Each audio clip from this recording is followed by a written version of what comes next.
Now, sometimes the oyster can just kind of by natural processes just kind of push that sand out.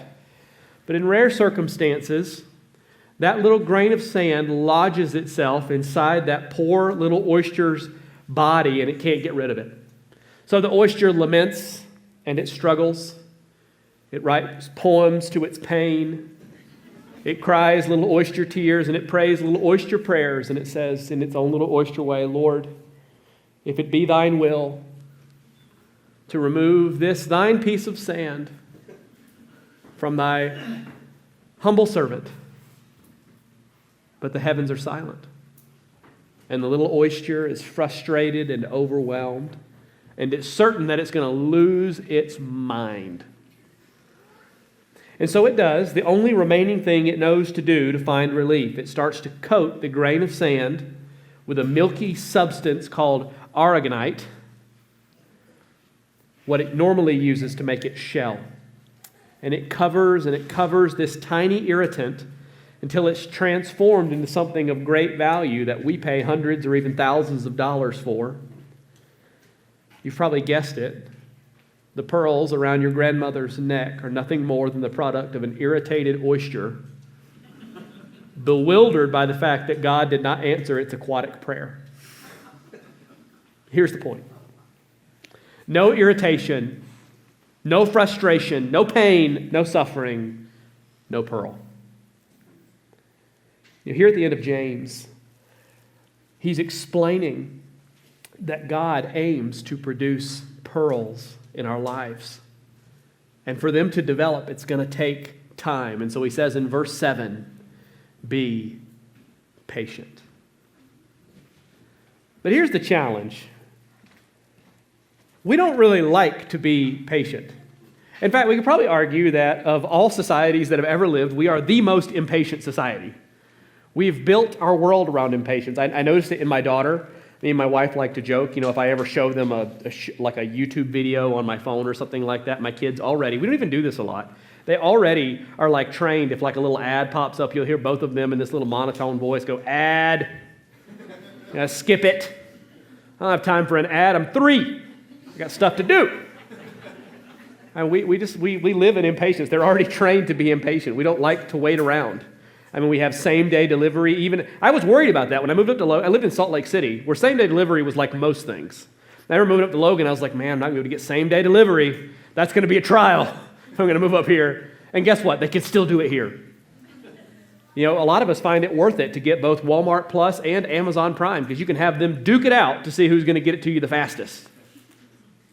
We love it. We are an impatient society. We think about streaming platforms. It's like a way to get instant gratification. Like, can you believe that there was a time that you had to wait for the next episode of the show? Not only and you never knew if you would get that next episode. Next week might be a rerun. You never knew. Like to watch an entire show from its entirety, you really just never could plan on that. It was just kind of by the luck of the draw or a TV guide. But now it's like, I won't even start a show if they haven't released the last episode yet. I'm not going to wait on that. They try to trick you. They try to say, we're going to release something every 2 weeks. I'm like, forget it. I'm not going to start it until you're done. Because we're impatient.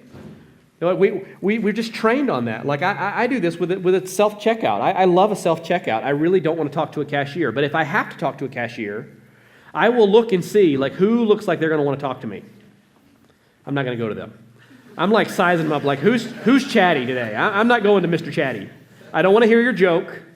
I don't want to know. I just want to get through. I want to get through. We're just built. This is our site, and I could probably say a lot of these effects. And some of those things we love. We love that we can do things quickly. We don't like to wait. That's true, and it's given us a lot of benefits, but it's also caused a lot of harm. In fact, just to give one example, in Psychology Today, they had written an article some time ago, and it was talking about college students, and it said that. This is something that's probably not that new. It was college students were continually requesting, they were showing up with greater signs of anxiety and a need for more medication and help to deal with the frustrations of college work. Now, that's not like a surprising fact to us. We've probably seen a million studies that have said something like that. But what was interesting was what they had said was the reason why. This is what they said. They said the reason why is that for young American adults, there is no psychic middle ground anymore. Frustration catapults immediately into crisis. There's no psychic middle ground between the desire and fulfillment of that desire. We don't know what to do with that space. And that little middle ground, do you know what that's called? It's patience. And we just don't have it. James steps in to tell us that if you're a Christian, if you're going to experience anything of God's goodness, then you need to learn patience. He aims to produce pearls, but pearls take patience. So as we look at James this morning, we're going to kind of go with a little bit more of a Socratic method. We're going to ask some questions. I say, well, what is patience? How does James say we can grow in it? And then most importantly, why can we be patient? So let's look at the text. In verse number 7, he says, "Be patient, therefore, brothers." Be patient. You know, the teens, we've been doing a Bible study through Colossians lately. And one of the things that we've been trying to learn is just how do you look at a passage and see what's there? Like, how do you know what this passage is talking about? And so we've done multiple rounds of reading through the entire book, and I've said, all right, I want you to look for all the action words. I want you to look for all the transition statements. I want you to look for all these things and mark them, underline them, or put square around them. And they've been doing it. And I said, all right, now look at all those things. You tell me what this is about. Now, if we were to go through this passage and you were to start marking, like what are the repeated words? It's really quick to start figuring out what he's talking about, because he says patience like 4 times in 5 verses, and he actually uses 2 words for patience. Like, you really can't miss what he's talking about. I was like, I wonder what the topic of this passage is. So it's patience.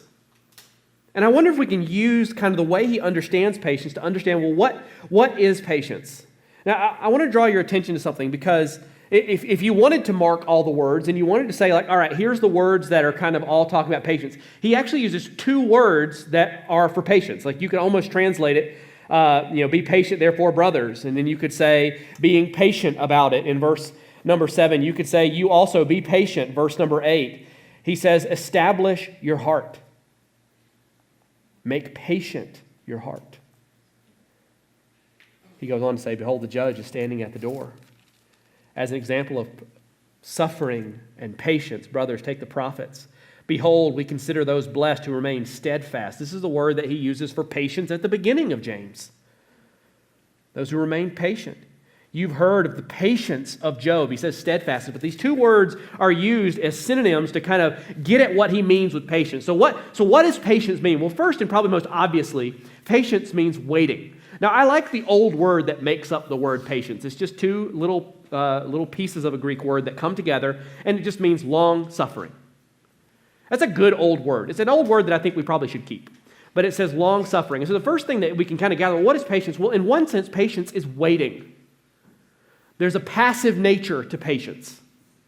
That you're just waiting. It means, in our instant gratification world, it means delayed gratification. Sometimes as Christians, we think that we should live basically charmed lives with like little interruptions of bad days. Like little glimpses of suffering. Maybe I can get sick. Maybe I can lose a job. But if I do lose a job, in my Christian world, if I'm #blessed, then that means that I'm going to get a new job that's going to have better benefits, lower hours, and more vacation. It's going to work out for me in the end. Like, we think that's the normal. But what he's kind of communicating here is that built into the very word is the idea, this thing that you need of patience, is that suffering can last a long time. Patience involves waiting. But he really doesn't mean for this to be just this passive action of just like sitting around and waiting for it to happen. And that's the other half of the word, which patience also implies adversity. Now, here's another Bible study tip. And this is one you probably know. He says this, be patient, therefore. And so if there's a therefore in the Bible, you've got to see what it's there for. You know it. Great. So what do? You look back and you look at the context and you see, well, what is he talking about? Well, in a sense, this is the end of the book of James. So he's concluding now. He's made his turn. He's heading for home.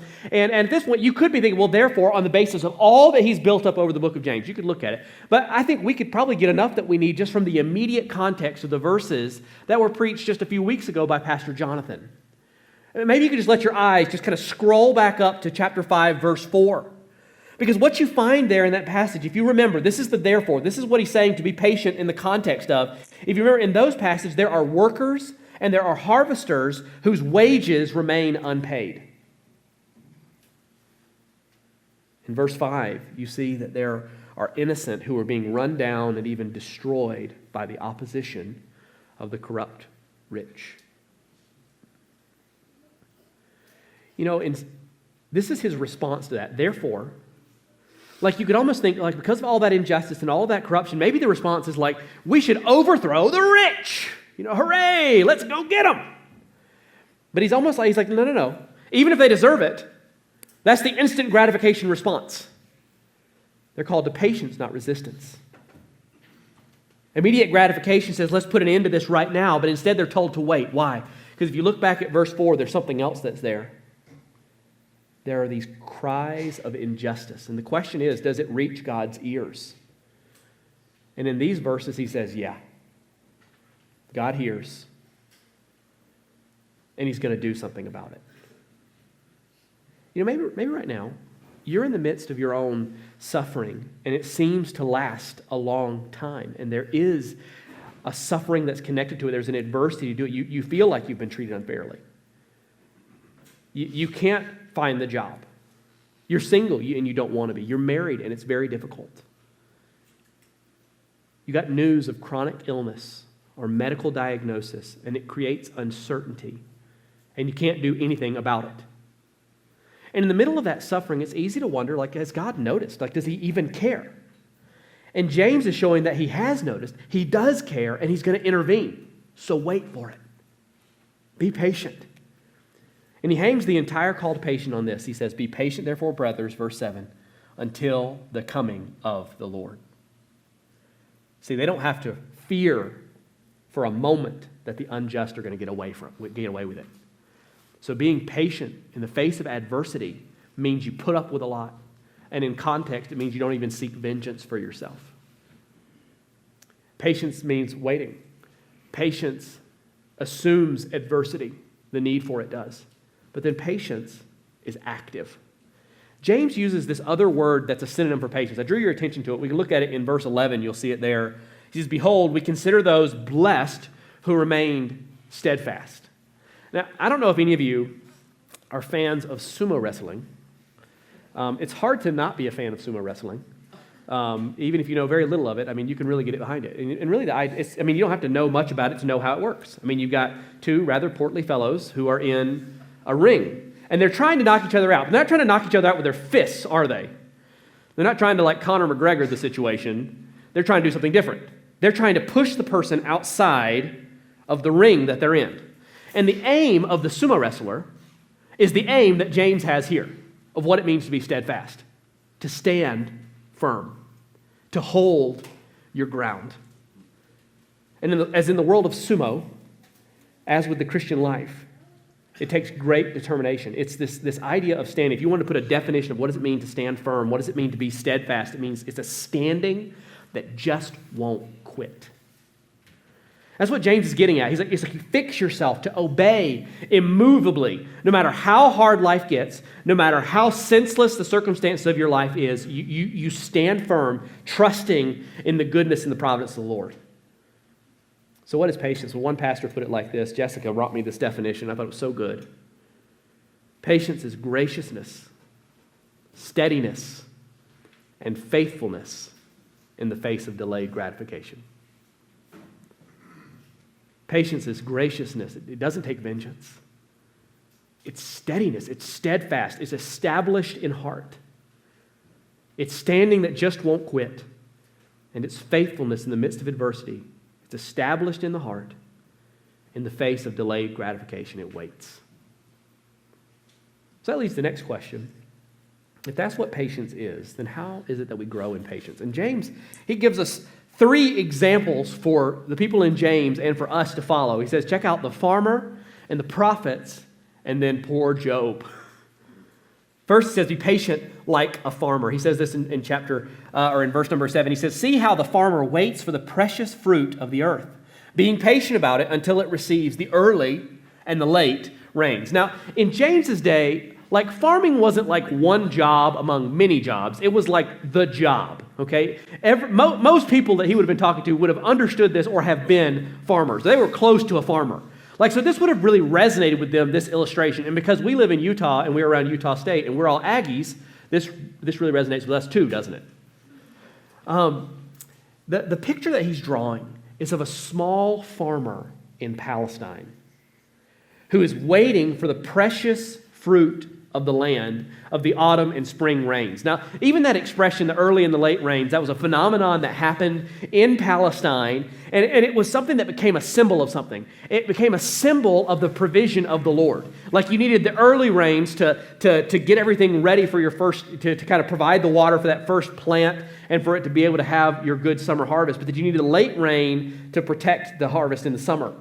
But all of those things were just a symbol of God's faithful provision. Over and over again, they're always waiting for the next rain, the early and the late rains. If you didn't have one or the other, then your crop was bad.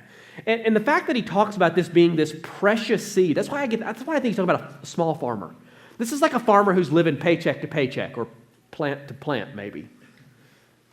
Like, he knows how precious that is. And in the process of it, like if he's worried about how fast the plants are growing, you know what he can't do?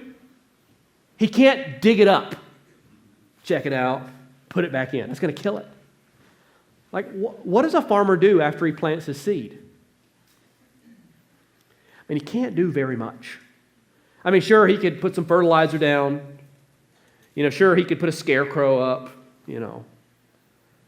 But he has to wait. He doesn't have a smartphone that he can turn on, you know, their sprinklers.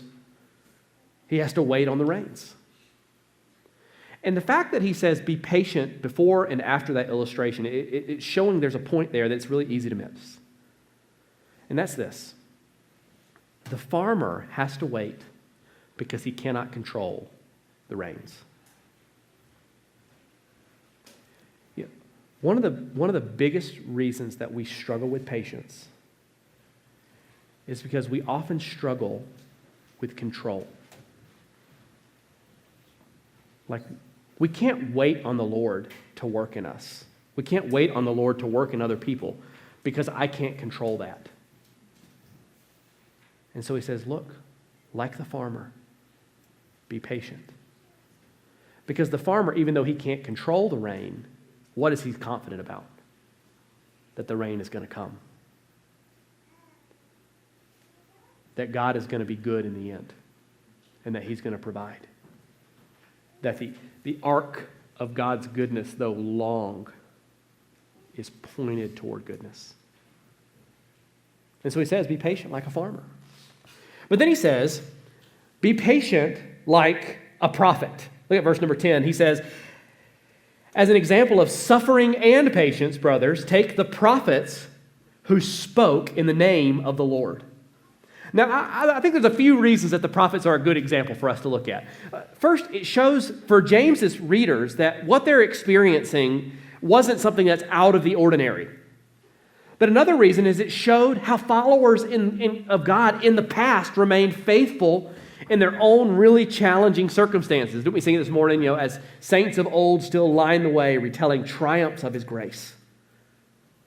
They have done exactly what James has been calling his readers to do. They've remained faithful. They were suffering and patient. Like maybe you can imagine yourself being patient, and maybe you can imagine yourself suffering, but I wonder if you're like me. When I start trying to imagine my circumstances, imagine like suffering and patience together, it's like the record scratches across the top, Suffering and patient. I can be suffering for a while, and then I can be patient later, but at the same time, that seems impossible. That's exactly what the prophets did.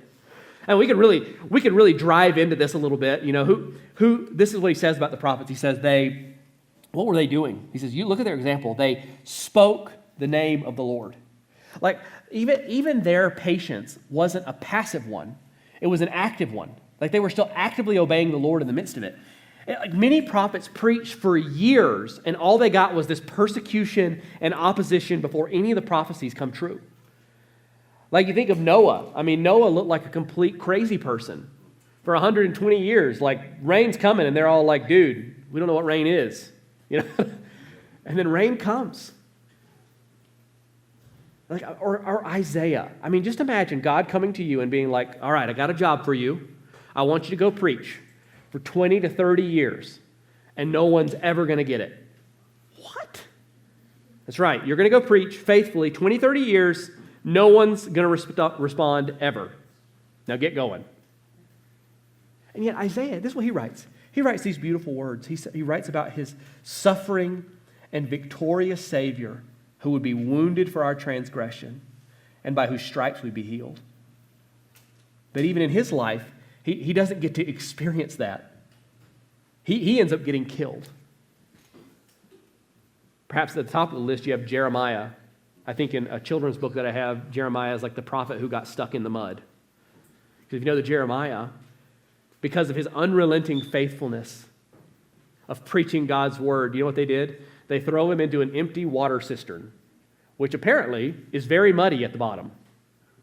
And so because of the good graces of one person and his 30 closest friends, they pull him out. Otherwise, he would have died. You could go on and on and on, and you could look at the prophets and how they were slapped around and how they were thrown in prison and how they were on little sustenance. But this is what we need to hear. All these prophets, they suffered long seasons of darkness. And I don't think it would be far-fetched for you to consider that maybe you're in a long season of darkness. And the goodness of the Lord is a really hard thing to really wrap your mind around except by faith. But what he's saying is that hardship is normal. And the godly response to it is plausible. They stood firm, and because they obeyed, even though nothing in their life made sense, they stayed put, they stood firm and didn't quit, and the result was that they triumphed. You know what happened? Pearls were produced. We call them, according to James, says we call them blessed. Could you imagine looking at their life and being like, blessed? No, we like to say we're blessed when we get a vacation to Disney World. Blessed. But that's not the way that it worked in God's economy. They were blessed. That's what James is saying. I once nearly died on a trip to Moab. Some of our friends went down to Moab this week, and maybe had me thinking about this. I once nearly died on a trip to Moab because I went on a mountain biking trip with a friend of mine. And I was pretty much a novice mountain bike rider. He was okay.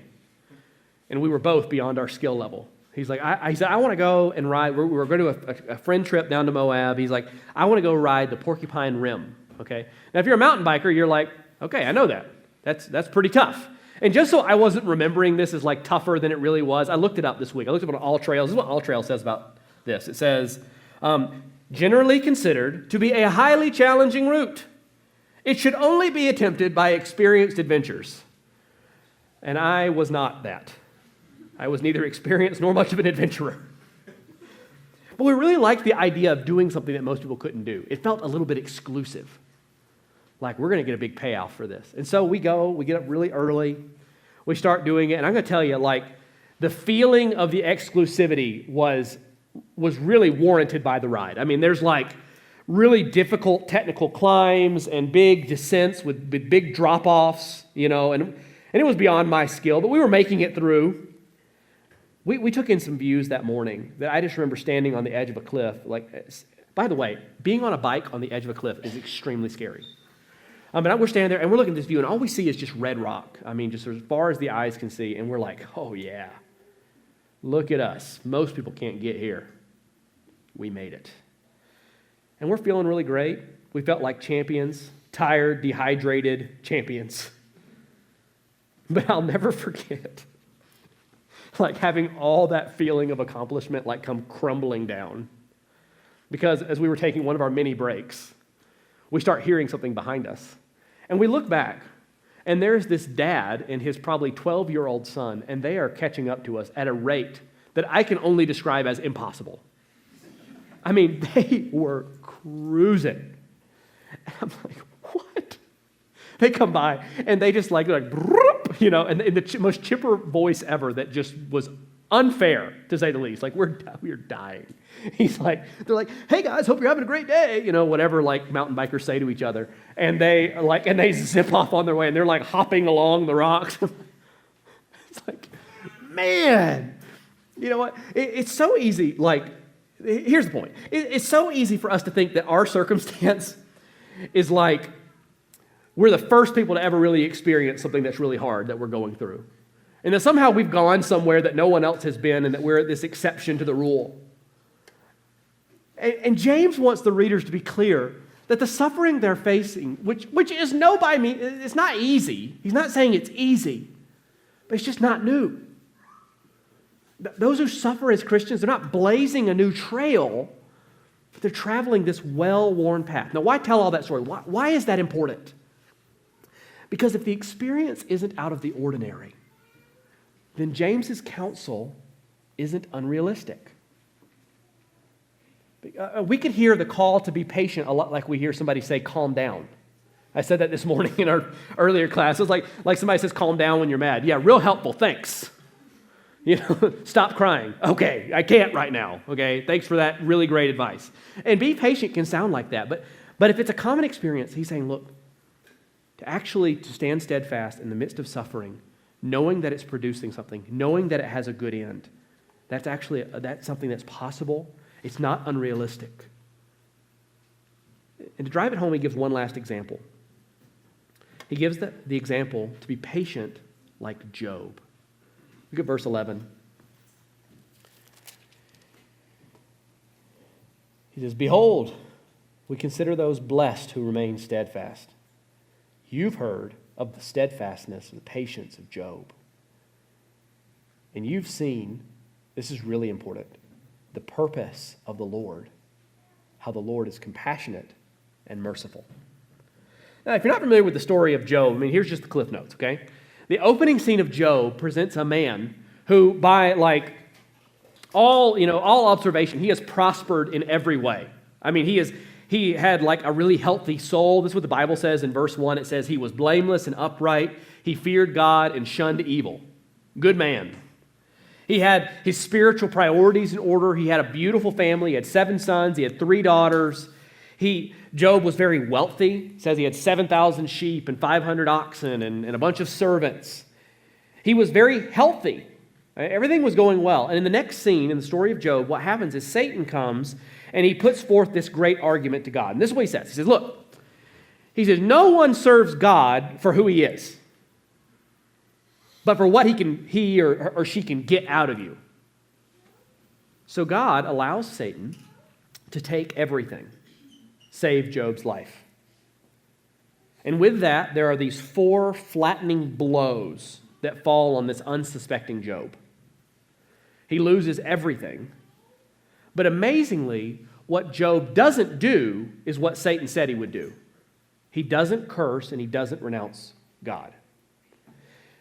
Now, that's the high view of the book of Job, and that's true. And if you know Job like that, then it makes sense why he's an example of patience. If you know the details of the story, you might wonder why he is chosen as an example of patience. Because it took about 42 chapters for him to get to understand the purposes of the Lord. And in the midst of that, Job laments the day of his birth. He insists on his innocence. He disputes with his friends. He complains that he didn't deserve those woes. He sounds a lot more like the person who is warned about in this passage where he says, don't grumble. The judge is waiting at the door. He sounds more like that guy. But he's going through all of these things. But even in the midst of that, even in the midst of his confusion, why is he an example of patience?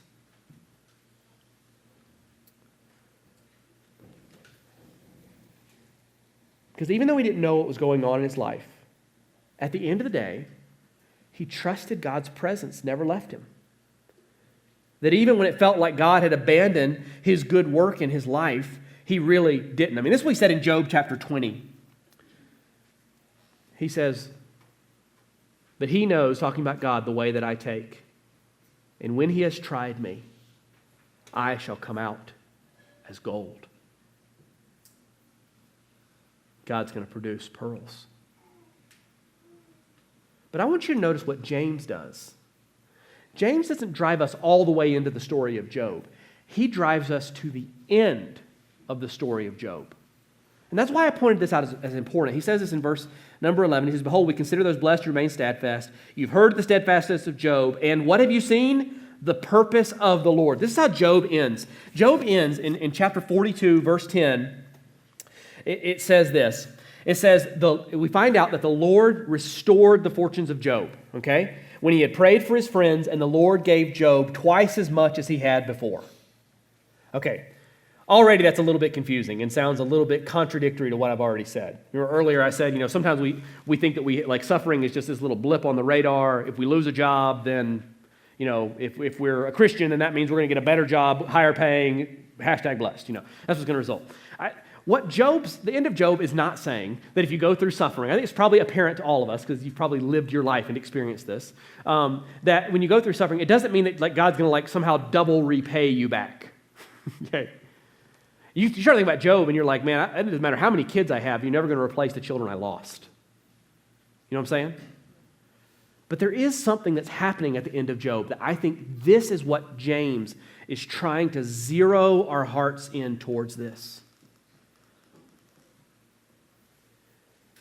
Because at the end of Job's life, we see a glimpse of what God will ultimately do with all of us, both in this life and in eternity. This is how one pastor said it this way. We see that though the arc of God's goodness is long, it never stops bending toward goodness and will fully resolve into infinite goodness. And that was true even when Job couldn't feel it. And so that really leads us to what I think is the most important piece. Why can we be patient? You're never going to be able to exhibit true patience. You're never going to be able to experience the fullness of the goodness of God in the midst of suffering until you embrace two realities. You see, in this passage, James hangs all the commands toward patience and steadfastness on two things. He tells us to both look backward and to look forward. He starts by telling us to look forward, because that's what he says there at the very beginning. We looked at that farmer, and we said he couldn't control the rain, so he had to wait for it. And what does the rain for the Christian look like? What is the rain that the Christian is looking forward to? And what he says there is the coming of the Lord.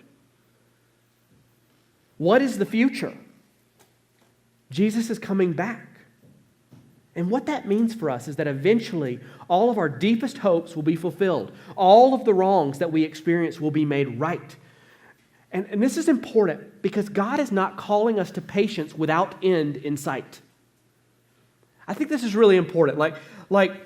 This is for a particular defined period of time. And the Christian can have the power to be patient precisely because he knows the cause of his suffering is going to be dealt with. They can hang in there. Here's what I mean. Imagine that you were suddenly hit with some surprise illness.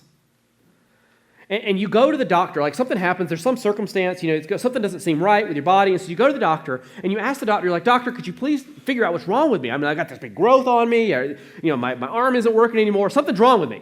Can you figure out what it is? And the doctor comes and he says, all right, we figured out what it is, and it's going to be painful. We're really sorry, but it's going to be painful. It's going to be very painful. But then the doctor brings you in close, and he's like, but listen, it's completely curable. Now, if you know that that's the case, that makes waiting through that pain a lot more possible, doesn't it? It doesn't matter how bad the pain gets. If you know on the other side you're going to be completely healed, you're like, all right, I can wait through that. And that's part of the motivation that he gives. If you can see the coming of the Lord, that all the injustices that you face and all the frustration and suffering that you experience will be righted, and not one thing will be left unturned, then you can be patient. You can put up with a lot. You can stand fast because you know in the end, all of the deepest needs of our heart will be fulfilled and that will be made right. And that's good news. Now, looking forward to the coming of the Lord in this passage is not only a good thing, though, because he is writing to Christians. And you kind of get this alluded to. He talks about this in verse number 5. He talks about the day of the slaughter. In verse number 8, he talks about there's this judge that's standing at the door. There is a sense in which looking at the coming of the Lord is actually a fearful thing if you've not put your faith in the Lord. And that's where James, I think, helps us by telling us to not only look forward, which is a motivation for patience, but also to look back. If we go back to what he said about Job, there's something here that I think is very profound. You look at the prophets, you look at Job, and you've seen that the Lord's purpose is good, and he is compassionate, and he is merciful. He says, you have seen, this is verse 11, you have seen the purpose of the Lord, how the Lord is compassionate and merciful. Now, we saw it through Job, we saw it through the prophets. We could probably dive into that with another 100 stories from the Bible. But I want to tell you something, Gospel Peace Church. We have seen it more vividly. And we've seen it more vividly in what we celebrated over the last 2 weeks. Because we saw the purpose of the Lord in the death of Jesus on the cross and the resurrection of Jesus. We saw that he was patient. We saw that he was compassionate and that he was merciful. The two realities that we have to come into understanding if we're going to be patient is one, the coming of the Lord, but the second one is the love of the Lord. Do you remember what we said on Good Friday? There's this poem that was written a long time ago by a pastor that we all kind of only know one line from it. It's Friday, but Sunday's coming.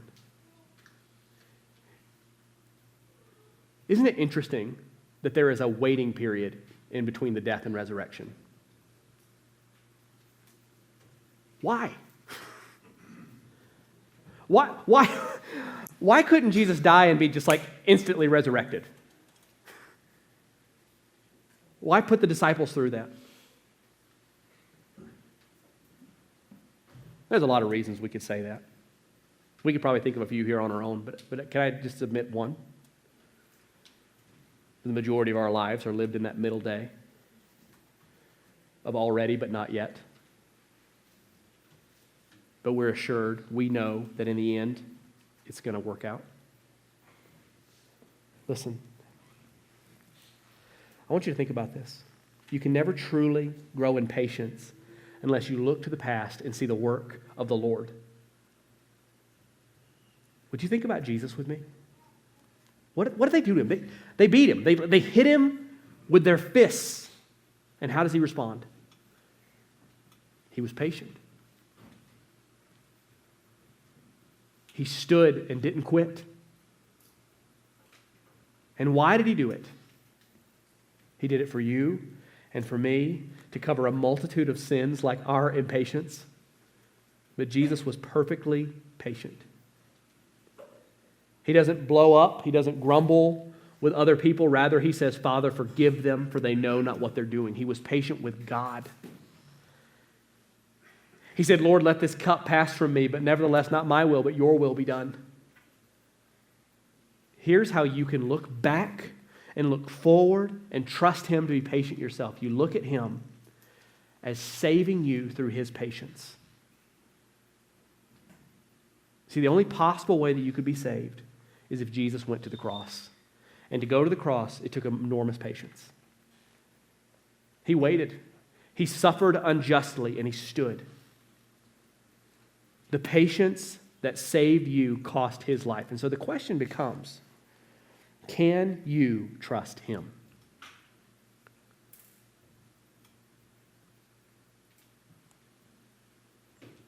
I think so. If he was patient and it cost him his life for you, you can trust him. But get this, if you do trust him, because his patience that cost him his life saved you, you now know that you can be patient for him.